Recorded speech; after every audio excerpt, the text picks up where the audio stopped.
ये वीडियो थोड़ा सा डिफरेंट होने वाला है। देखो, ये वीडियो मैं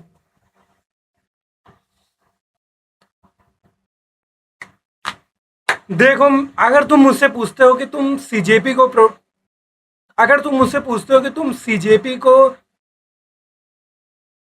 अगर तुम मुझसे पूछते हो कि तुम सीजेपी के साथ हो तो मैं बोलूंगा नहीं। पर जो एजुकेशन के लिए प्रोटेस्ट हो रहा है उसके साथ मैं हूं।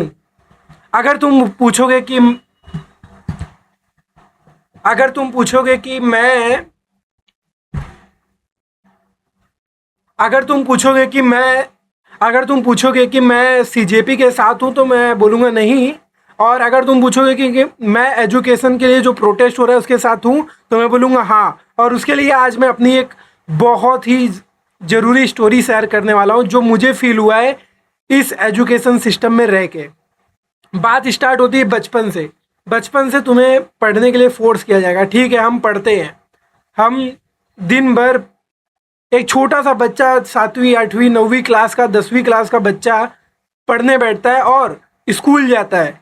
स्कूल में पढ़ाई करता है, बहुत पढ़ाई करता है। उसके बाद अगर उसे अच्छे से पढ़ाई करना है तो मम्मी पापा उसे भेजते हैं क्लासेस, क्योंकि स्कूल में पढ़ाई नहीं होता। और मैं ये गवर्नमेंट स्कूल की बात कर ही नहीं रहा हूँ, तुम प्राइवेट स्कूल में भी चले जाओ, वो सब ऐसे ट्रीट करते हैं। उनका माइंडसेट ही ऐसा है कि बच्चा बाहर जाके पढ़ता है, उसे वहाँ पे नहीं पढ़ाना है। बहुत बस क्या कराएंगे, वर्कबुक तुमसे कंप्लीट कराएंगे, बस नोट्स बनवाएंगे, वर्कबुक कंप्लीट कराएंगे। ये रियलिटी है, जितना जल्दी मानना है मान लो। और क्लासेस में होगा, बच्चा 10वीं का 6 घंटा स्कूल में पढ़ाई करता है, 2 घंटा क्लासेस में, 8 घंटा, उसके बाद 2-3 घंटा उसका होमवर्क करने में जाता है। मतलब 10 घंटा से 12 घंटा एक छोटा सा बच्चा बस अपनी पढ़ाई पे दे, तब उसका कुछ हो इस एजुकेशन सिस्टम के हिसाब से।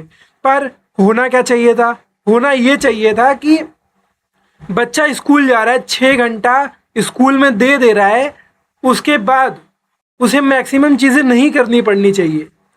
वो घर पे पढ़ाई करे भी, रिवीजन करे भी तो थोड़ा सा करना चाहिए। पर नहीं, उसे 2 घंटा क्लासेस लेना पड़ रहा है, क्लासेस का होमवर्क करना पड़ रहा है और स्कूल का होमवर्क करना पड़ रहा है, तब जाके उसका 10वीं 12वीं के बच्चे का कुछ हो पा रहा है। ये सबसे बड़ा स्कैम है हमारे एजुकेशन सिस्टम का कि स्कूल्स में ये चल रहा है कि कोचिंग में चला जाएगा बच्चा, ऑनलाइन पढ़ लेगा बच्चा। पर तुम्हारे पास भी तो आ रहा है, कुछ तो रिस्पॉन्सिबिलिटी दिखाओ उसके प्रति। पर नहीं, स्कूल्स लिटरली मनी मेकिंग है, मनी मेकिंग फैक्ट्री है। बस उन्हें अपनी बिल्डिंगें खड़ी करनी है, बस पैसे ले लेके। ये मेरा पर्सनल एक्सपीरियंस है, 10वीं 12वीं के बच्चों के साथ ये बहुत हो रहा है।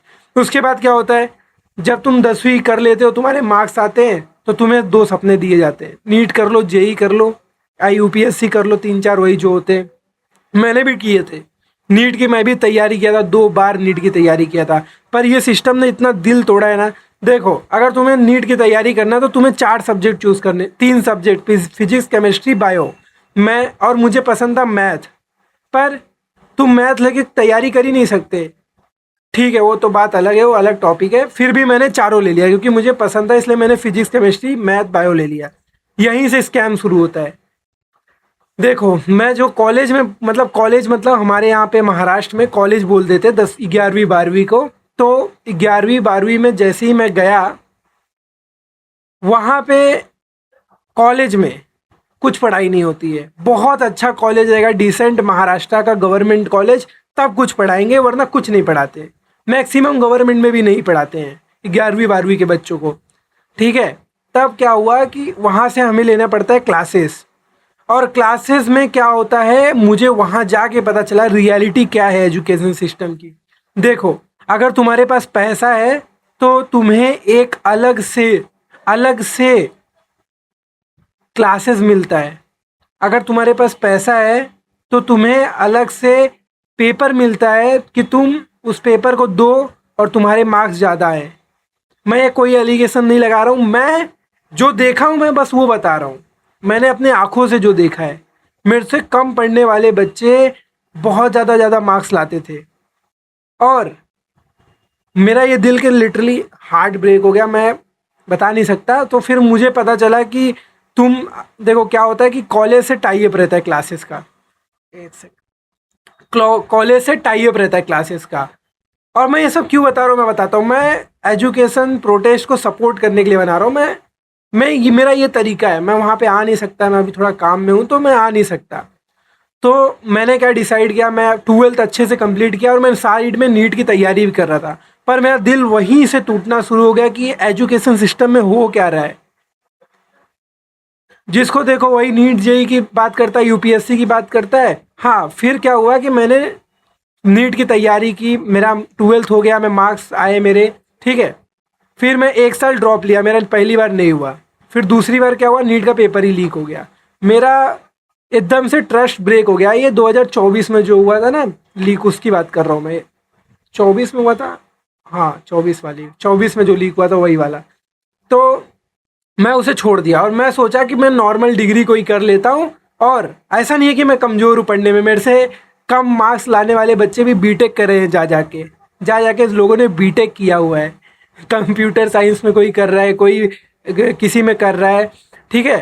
तो मैं क्या हुआ, मैं सोचा कि मैं अपना, मेरे को हमेशा से एक अलग फील्ड में था जिस पे मैं एक्चुअली मैं वीडियो डालता हूँ। ये तो मेरा फील्ड भी नहीं है एजुकेशन पे बोलना, मैं हेल्थ एंड फिटनेस में, क्योंकि अपने एजुकेशन सिस्टम में लिटरली बच्चों को फिटनेस से बहुत दूर रखा जाता है, बहुत दूर है। और अपना इंडियन सोसाइटी भी ऐसा ही है। तो मुझे उसमें कुछ वीडियो बनाने हैं, मतलब क्रिएट करना है उसमें। तो बात ऐसी कि मैं छोड़ा जब मैं छोड़ा इसको, मतलब मैं जब अपना नीट की ड्रॉप किया तैयारी करना, कि मुझे उधर का इंटरेस्ट ही ख़त्म हो गया एकदम।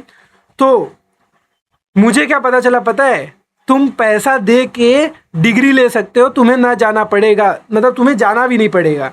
बस तुम्हें पेपर आ जाएगा, उसे सॉल्व करना है और तुम्हारे पास डिग्री आ जाएगा। ये हाल है लिटरली।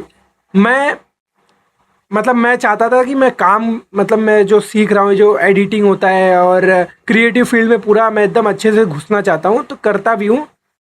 तो मैं चाहता था कि मैं इसको करूँ और साइड बाय साइड पढ़ाई भी करते रहो। तो मैं उसके लिए मैं अपने दोस्तों से पूछने लगा, तो मेरे को क्या पता चला, तुम डिग्री ले सकते हो और तुम्हें जाना भी नहीं पड़ेगा, समझ रहे हो, और पेपर आ जाएगा, उसको पढ़ के तुम्हें डिग्री मिल जाएगा।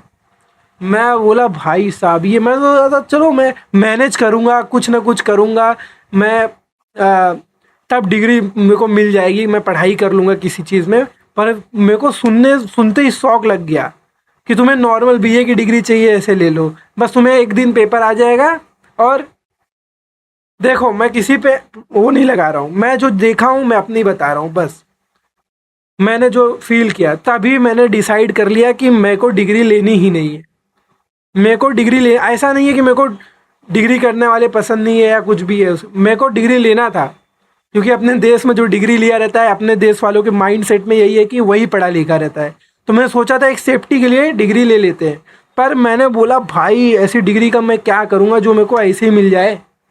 इसलिए मेरा दिल इतना बचपन से ही ब्रेक हो रहा था। मेरे मैथ के टीचर ने मुझे बोला था कि तुम्हें वही चीज़ फॉलो करना पड़ेगा जो बुक में लिखा हुआ है, मतलब तुम और शॉर्टेस्ट तरीका मैथ कर रहे हो, मैथ के शॉर्टेस्ट तरीके, मतलब फटाफट आंसर ला सकते हो। पर नहीं, तुम्हें वो लिखना पड़ेगा हर चीज़ जो होता है। जो मैथ लिए वो समझ रहे होंगे कि तुम्हें गिवन लिखना पड़ेगा, ये सब पूरा सजाना पड़ेगा फालतू में। और हाँ, एक चीज़ और है, ये 11th 12th और जो जेई नीट के बच्चे, यूपीएससी के बच्चे तैयारी करते हैं ना, यहाँ पे भी एक बहुत बड़ा स्कैम है। देखो, अगर तुम ये करते हो ना कि 11th 12th में पढ़ाई करते हो, तो तुम्हें थियरी बेस पढ़ना पड़ेगा गवर्नमेंट में। और तुम्हें अगर नीट का और जेई का करने का, तो तुम्हें क्वेश्चन सॉल्व करना पड़ता है। नीट में एक क्वेश्चन सॉल्व करने के लिए 1 मिनट मिलता है और जेई में 2 मिलता है, और यूपीएससी का मुझे आइडिया नहीं है। तो तुम्हें 2 अलग अलग डिफरेंट चीज़ की तैयारी करनी पड़ती है। अगर तुम प्राइवेट कॉलेज नहीं ले रहे हो, तो जहाँ पे तुम्हें अटेंडेंस नहीं देना पड़ेगा, तो तुम्हें 2 चीज़ों की तैयारी साथ में करनी पड़ेगी। और अगर कोई बंदा मतलब जो क्वेश्चन सॉल्विंग स्किल उसकी अच्छी है, उसकी थियरी वीक रह जाती है, वो फंस जाता है। ये भी बहुत बड़ा स्कैम ही है। क्यों 2 तैयारी करें भाई, हम 2 तैयारी क्यों करें। ठीक है, वो हो गया। तभी से मैंने सोच लिया कि लाइक मैं इस एजुकेशन सिस्टम में पढ़ना ही नहीं है मुझको, मैं अपना खुद बिल्ड करूँगा। इसलिए मैं अपना सेटअप, मैंने एडिटिंग सीखा, मैं पूरे स्किल्स लेने की कोशिश कर रहा हूँ। Communication skills, editing skills, graphic designing, ये सब होते हैं, लगते हैं इसमें। तो मैं ये सब सीख के और इसमें आया। तो मेरा बस यही था कि एजुकेशन सिस्टम के अंदर देखो, धर्मेंद्र प्रधान का रिजाइन लेने से कुछ नहीं होने वाला मेरे हिसाब से। मुझे लगता है धर्मेंद्र प्रधान हट जाएंगे, कोई और आ जाएगा, फिर वो भी वही काम करेगा। क्यों पता है? क्योंकि इस सिस्टम में ही प्रॉब्लम है, इस सिस्टम में ही प्रॉब्लम है। ये सिस्टम अच्छे से अच्छे इंसान को ही खराब कर सकता है, क्योंकि ये सिस्टम अंग्रेजों का है। अंग्रेज हमें गुलाम बनाने के लिए पढ़ाई करवाते थे, आज भी वही सिस्टम चल रहा है। मतलब तो ये बाल क्यों आगे आ जा रहा है? हाँ, तो मैं कहा था कि जो सिस्टम अंग्रेज बना के गए हैं, मैक्यूली ने ये एजुकेशन सिस्टम बनाया था हमारा, दे के गया है अपना एजुकेशन सिस्टम, तो हम आज भी वही फॉलो कर रहे हैं, आज भी वही फॉलो कर रहे हैं। ऐसा क्यों हो रहा है? ये सिस्टम ही बेकार है। हमें अलग अपना सिस्टम चाहिए, तभी कुछ हो सकता है। क्यों? वरना ये खराब सिस्टम अच्छे से अच्छे इंसान को भी खराब कर देगा। पर अगर सिस्टम अच्छा रहेगा तो एक खराब इंसान से भी बचा जा सकता है। इसलिए हमें हमारी एजुकेशन मिनिस्ट्री को, जो भी है, उन्हें सोचना चाहिए और इसे चेंज करना चाहिए। और अगर ये चेंज हो जाएगा तो मैं भी कभी ना कभी तो डिग्री लूंगा इसमें। अगर चेंज हो गया तो मैं पढ़ाई करूंगा, वरना मैं तो, मेरा तो दिल टूट गया। मेरे को 1 साल हो गया कॉलेज ड्रॉप आउट किए। बस इतना ही था मेरा सपोर्ट करने का तरीका था मेरा ये। और देखते हैं क्या होता है।